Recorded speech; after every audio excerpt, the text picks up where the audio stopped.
Alors déjà, bonjour tout le monde. Ce matin, je viens de recevoir la story d'une jeune femme qui s'est fait agresser par Neil Johnson. Et j'aimerais témoigner parce que moi-même, j'ai subi des attouchements pendant un shooting qui s'est passé l'été, il y a un an maintenant. Voilà.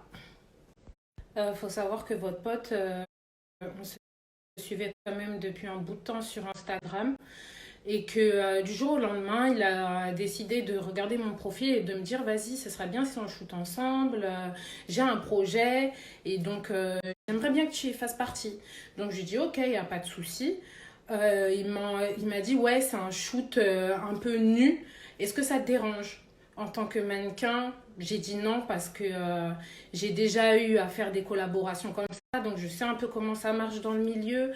Euh, en fait, c'était un shoot où j'étais tout en doré en fait avec une longue parure et donc ça cachait à peu près mon corps.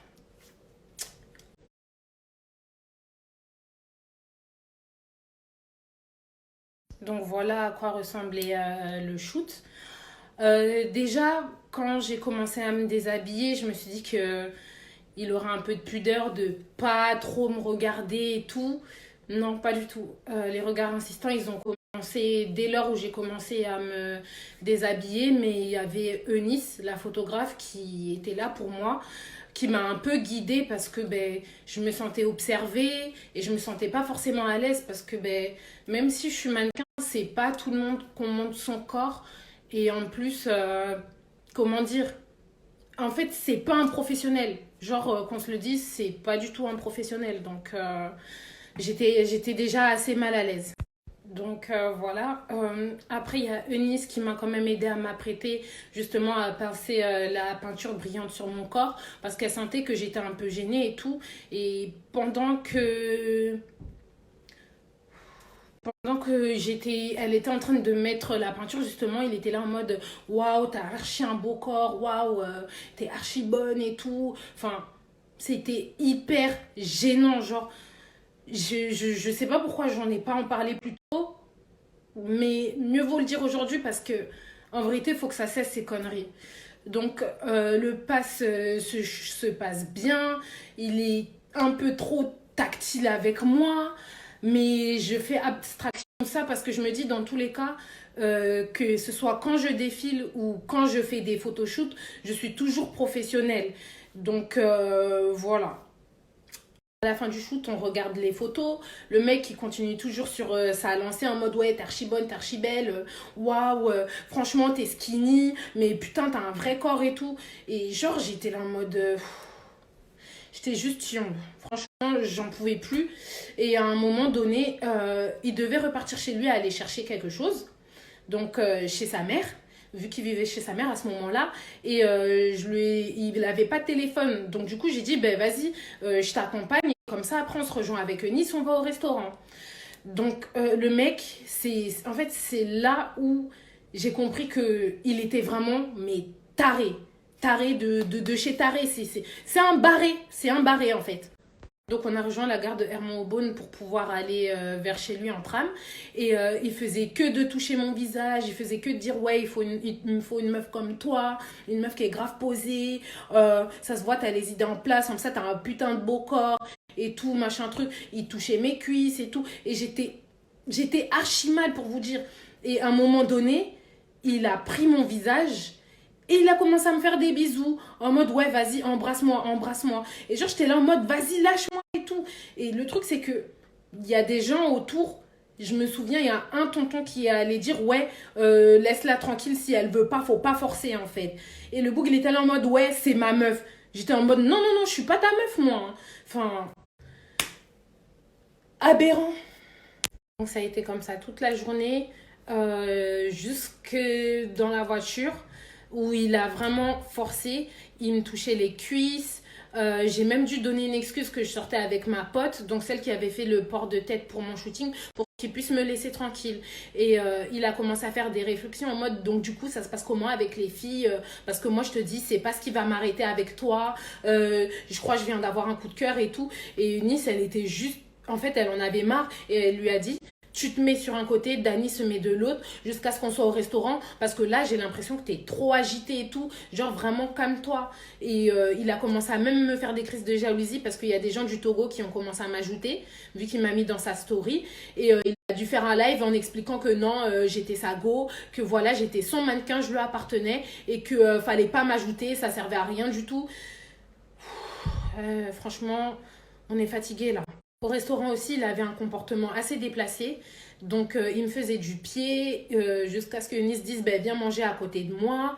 Et on a mangé. On a rejoint la voiture pour repartir chez Eunice, regarder les modifications des photos, ce qu'il fallait un peu ajouter, comment est-ce que ça donnait. Et le mec, il était vraiment trop agité. Donc, Eunice lui disait mais mec, calme-toi, tu vois, parce que là, je vais te sortir de mon appartement. Elle disait ça sur un ton de la rigolade, mais un ton sérieux. Genre, tu sens vraiment que la meuf, elle a envie de le dégager de chez lui. Et le mec, il était là en mode ouais, non, vas-y, c'est bon, je me calme. Donc, j'ai dû appeler mon frère pour rentrer en voiture parce que je voulais pas prendre le train de peur qu'il me dise ouais, viens, je te raccompagne à la gare et que ben, la scène d'aujourd'hui se répète. Donc, dès que mon frère est venu me chercher et qu'on est rentré, j'ai envoyé un message de pure courtoisie professionnelle en mode merci pour cette journée. Voilà, le shoot a été cool. J'ai été très heureuse d'avoir connu Eunice. Et il rebondit en mode ouais, j'aimerais bien qu'on se voit et tout. Tu sais, moi, je travaille à la Wanderlust. Si tu as envie de venir à la Sunday Groove, je peux te faire rentrer gratuitement et tout. Et dans ma tête, j'étais en mode j'en ai rien à foutre, mec. Genre, la journée d'aujourd'hui ne se reproduira plus. Sauf que ça a été comme ça plusieurs semaines jusqu'au jour où j'ai craqué et j'ai dû aller on a dû se capter pour mettre les points sur les i en fait.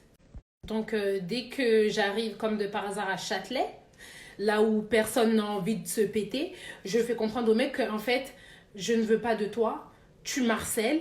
Et de trois, le port de tête avec lequel on a fait le shoot, c'était celui de ma meuf d'ailleurs, donc ma pote entre guillemets, et que gros, tu harcèles les gens, ça va pas. Surtout que je te dis que je suis en couple.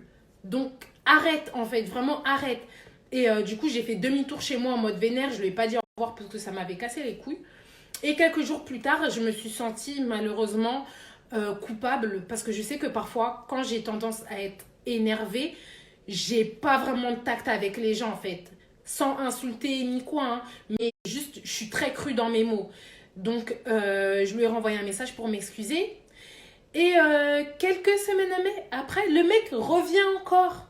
Après avoir fait des excuses qui n'ont complètement pas lieu d'être, parce qu'en soi, en vérité, j'étais pas en tort, le mec a voulu m'inviter chez lui plusieurs fois. En mode, ouais, j'ai déménagé de chez ma mère.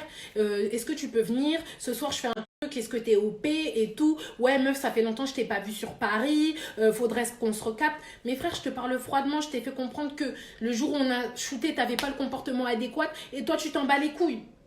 Je suis désolée, mais ça, c'est typiquement un comportement d'harceleur et d'agresseur. Et à un moment donné, moi, je comprends pas comment vous faites pour parler avec lui, pour traîner avec lui. Tout ça, pourquoi? Parce qu'il a plein d'abonnés, parce qu'il a une grosse notoriété, parce que c'est une tête sur Paris. Alors qu'en fait, c'est juste personne.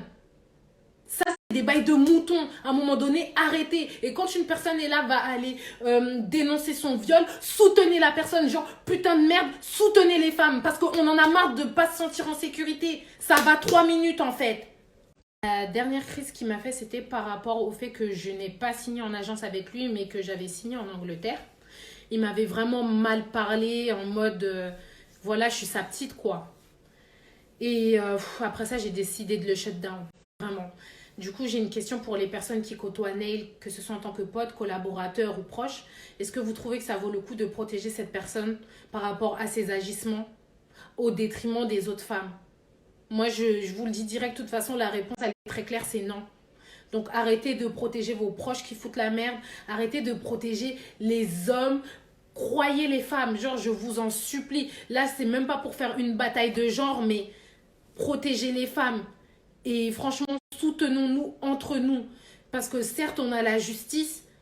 C'est chiant de publier sur les réseaux sociaux le temps que la justice fasse les choses. Mais il faut qu'on se soutienne. Donc voilà, pour vos questions, moi je reste joignable et je réponds en temps et en heure.